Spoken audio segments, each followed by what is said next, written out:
Hello everybody, cheers to the fabulous Friday. Having completed chapter number 2 from Moments, the supplementary book Adventures of Toto, where we discussed a lot about a baby monkey and learned that monkeys are not to be kept as pets. Now it is time we start chapter number 3 from the same book, Iswaran the storyteller. Now, this is going to be no less intriguing and interesting a chapter, dear students, because it is something about a story. Though all the previous two stories we had read, they too were stories, but it will tell you more about the origination of stories, the art of story. Story is an indispensable part of our lives, dear students. We are culture vultures, so we are born in a country like India, where the stories are the pedestals. Stories are the very foundation of our life. It is stories only that which we have learned from. We have learned most of the lessons of our life through stories only. Remember your parents, your grandparents, they would every day narrate you a story, and even today they must be sharing some stories or some incidents, some instances, but they share it in the form of the stories. And once the thing is shared in the form of a story, it is given the narrative of a story, one never forgets. It becomes a permanent part and parcel of our memories. We don't forget ever things learned through stories. So stories are indispensable. Stories are part and parcel of our lives, and we like stories. Today, education system also has been changed to a great deal, and the educationists, the academicians, the experts, they have realized that story is the best medium to teach, to impart any lessons, especially to a child of class 1 to a child of class 4 and 5. Up to class 5, things are being taught in the form of stories. Great many changes are taking place. So, story is undoubtedly the best medium to teach and to learn and to grab and to memorize. So, here we are talking, but not only the content of the story is important. What is rather more important is the narrator. Like in a speech, your content matters, but it is the speaker, it is the orator that has to justify the content. That can put life even in a dull content. Yes, even in a luxurious content, life can be instilled by a crafty, by a powerful, by an influential speaker. The same chapter can be found, can be discovered as boring when taught by a teacher who goes plainly reading it line by line and explaining, whereas the same chapter can be found really very intriguing and interesting and mesmerizing if narrated or if taught in the form of a story through the medium of the story, linking it with the life skills, with the applications in life. So the role of narrator is even more important than the content of the story. This is the theme of the chapter. So means the skills of narrator matter a lot more than the content of the story. Sometimes the stories we hear, we get so engrossed into it, or they are taught with so much of diligence and so much of live and real effect that we start believing them to be true, whereas they are not true. Remember, dear students, sometimes you were narrated stories of ghosts, or that you read stories about ghosts, and that you feel slightly uncomfortable the same night sleeping as you feel the ghosts around you, because it gets into the subconscious. Yes, it takes place, it gets into your subconscious mind, and that resurfaces again and again and haunts you with fear. So, you must take care that stories are just a figment of imagination. You must not start believing in superstitions. It is all fictitious. This is the first thing you should know about stories. So, Ishwaran the storyteller is what we are going to discuss today. Iswaran, who is the master storyteller, who has got non-parallel, unparalleled, peerless storytelling skills, and he can bring any story to be alive and very, very realistic. Let us learn more about him. So I should flash myself off the screen, dear students. So to tell you a little more about Iswaran, he was so good at his craft that listener would end up believing the story to be true. The theme of the story, as I told you, is the art of storytelling. A good story becomes interesting only when the narrator twists and turns the actions to make the narrative surprising and plausible. Iswaran, a master of this art, told gripping stories in a graphic and dramatic manner such that his listeners listened to him in rapt attention and bewilderment. Here in the story, who does he narrate the story to? He narrates the story to his master. He works as a cook to Mahendra, his master. So, who works somewhere as a supervisor in construction firm. So, once the story of a female ghost, he narrated the story of a female ghost once, and that put the listener, the Mahendra, the master, in terror, who was so terrified that he quit his job and left the place. You see, story can have that much effect on your life. So another theme is that one must not let oneself be influenced by the superstitions like ghosts and unnatural things, supernatural things, I mean. So it is all a figment of imagination. So let us see how Ishwaran, with his non-paralleled storytelling skills, amuses the narrator every evening at the time of dinner. So here we go, Ishwaran the storyteller. One night, now there is a question for us right in the beginning. One night, Mahendra woke up from his sleep and saw a dark, cloudy form. Form means a figure.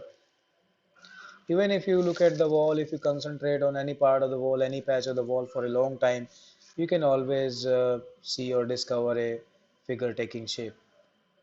You can always discover uh, a face or hand or a devil or anything.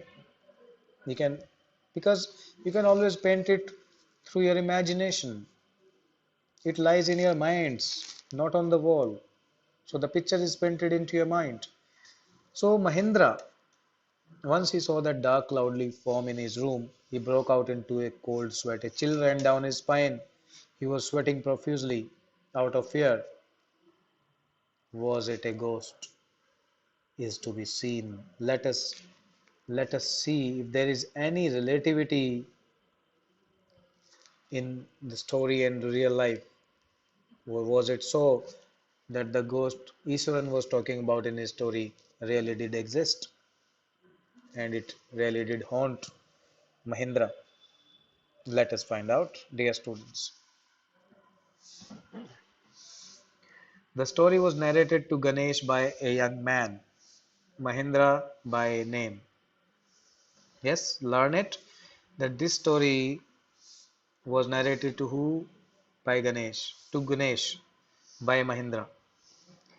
He was a junior supervisor in a firm which offered on hire supervisors at various types of construction sites. Yes, I told you, Mahindra worked as a junior supervisor in a firm and which the firm would hire supervisors and would send them at various places where construction was taking place, like factories, bridges, dams, and so on. Now, what was Mahendra's job as a supervisor? Mahendra's job was to keep an eye on the activities at the work site. It's natural, it is the only work of a supervisor.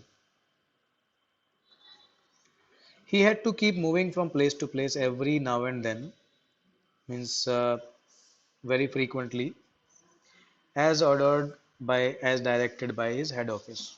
So, whatever orders or instructions he receives from the head office, he has to move to that place immediately because such was the nature of his job. So there was no permanent house of his. He had to move from place to place, and he would pitch his tent there only, and that would become his temporary home. Like from a coal mining area, sometimes to railway bridge construction site, and from there after a few months, he might have to go to a chemical plant which was coming up somewhere. So this is how his job was. Mahendra was a bachelor, means single, not married. His needs were simple and he was able to adjust himself to all kinds of odd conditions. Now, you may be asked to pen a character sketch of Mahendra. So, all these things will help you out. That first of all, he was a bachelor, and most important about his behavior, his ideology was that he was very, very simple. Okay, his needs were restricted and very, very limited. He could easily survive on only on the basics of life. He did not have much more longings and cravings. He had no belief in materialistic possessions, so his needs were very simple and he was able to adjust himself to all kind of difficult situations. Whether it was an ill-equipped circuit house or a makeshift canvas tent in the middle of stone quarry means mine, he would easily, without complaining, he would adjust and settle there. But one asset he had with him was his cook, and perhaps Iswaran, yes. And Iswaran was perhaps the only thing he could not do without. He could easily manage without a good house, without good food, without any luxuries, without any delicacies, without any amenities. He could easily do without. But one important asset, his possession, he could not do without was his cook, Iswaran, who would always stay by his side, who would remain glued to him wherever he went. The cook was quite attached to Mahendra. Cook in turn was also very fond of his master, and he was attached to Mahendra a great deal and followed him uncomplainingly wherever he was posted, without any grumbling, without any harrowing. He would follow his master wherever he was posted. He cooked for Mahendra, he would wash his clothes and chatted away with his master at night. So he was a all in one a great companion. He could weave out endless stories and anecdotes on varied subjects. Now this is the most important thing about Iswaran, that he was a great storyteller. He could weave out endless stories, means his treasure of stories would never exhaust. He would never, he was never devoid of stories. He had a lot of stories in his mind, and he would somehow weave out one story every night. Stories and anecdotes are short stories with morals, right, dear students? Iswaran also had an amazing capacity to produce vegetables and cooking ingredients. Seemingly out of nowhere, in the middle of a desolate landscape with no shops visible for miles around, even if they were posted to a deserted place where there were no markets and shops around, but he had the capacity somehow to procure all those things like a miracle. He would miraculously conjure up the most delicious dishes made with fresh vegetables within an hour of arriving at the zinc sheet shelter at the new workplace. This was his special ability, along with marvelous storytelling skills, that he would manage to serve the most delicious dishes, including bringing the vegetables from the market, and especially when there was no market visible nearby. So he would somehow manage everything and he would serve a wonderful dinner or a meal given only 1 hour to prepare after arriving at a new workplace when nothing was available. So this is how Iswaran was. And now you can easily imagine and understand why he was so unavoidable and indispensable a companion to Mahendra, and why he was the most important asset to Mahendra. Mahendra would be up early in the morning. He would get, now this is their lexicon, their routine.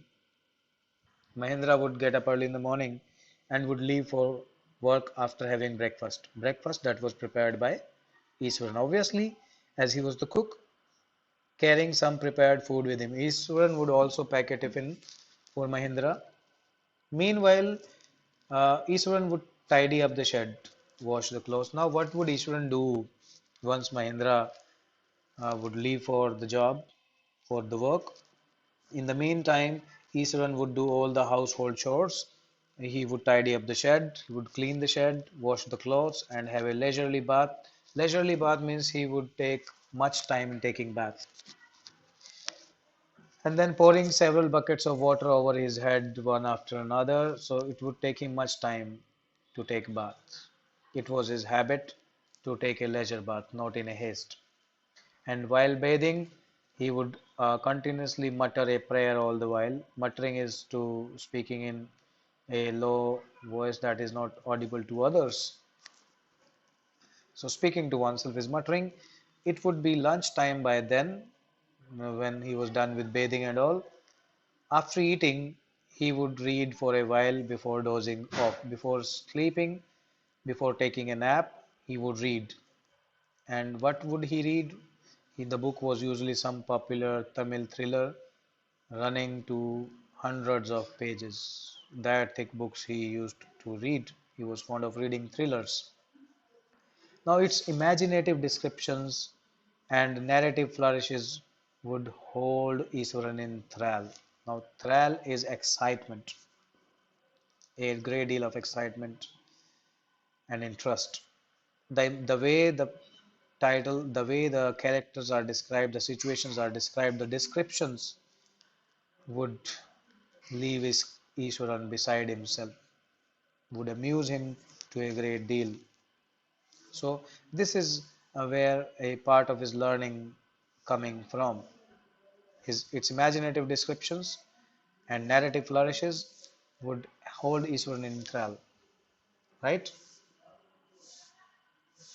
So let me check the time, dear students. It's already 17 minutes and a few seconds. So let me mark it here. We'll start tomorrow. The remaining part we'll cover tomorrow. So this is all about the chapter for today. I hope you are liking it and you are earnest and curious to read it further. Yes, you can do it. You all have this PDF available, I think. So you can download the PDF of the chapter easily and read it till the end. And you can always ask me for any kind of doubts. I'm always there. Otherwise, if you want to keep it as a suspense, so stay tuned tomorrow to see the next episode. I'll cover the remaining story tomorrow. Thank you and have a nice day.